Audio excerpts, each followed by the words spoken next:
Hamile şul borçlarını nişikte bulsa qaytarır için sud pristavlari reydga chiqdi.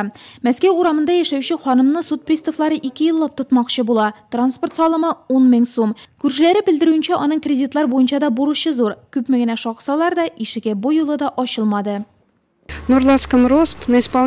Суд приставларының район бөлегендә салым түләү буенча бурычлыларга карата 446 эш ачылды. Бу транспорт, милек һәм җир салымнары. Бурычлар суммасы 2 миллион 932 мең сум тәшкил итә. Островский һәм Лобачевский урамнарында яшәүчеләр дә суд приставларын ябык ишекләр артында калдырды. Белгечләр сүзләренә караганда, хуҗаның КАМАЗ һәм җиңел машиналары бар. Әмма ул 15 000 сумга җиткән транспорт салымын түләргә ашыкмый. Суд приставлары белдерүенчә, хәзер мондый затларның эшләре юл хәрәкәте иминлеге дәүләт инспекциясына җибәрелә.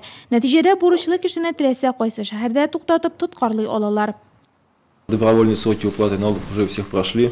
Салымнарны ирекле рәвештә түләү сроклары узды. Хәзер бурычларны счетларга, милеккә арест кую, чит илгә чыгуны чикләү, транспорт чарасын тоткарлау кебек чаралар ярдәмендә генә кайтарып була. Ну и все мероприятия необходимы для взыскания задолженности. Такие рейды, конечно, дают результат свой. Мондый рейдларның нәтиҗәсе бар. Бурычлы кешенең өенә, фатирына барып, без аның биредә тору-тормауы турында беләбез. Күршеләре кайда эшләүе турында мәгълүмат җиткерә ала. Суд приставларының өйләренә килүен белгәч, кешеләр барыбер килеп бурычларын түләргә тырыша.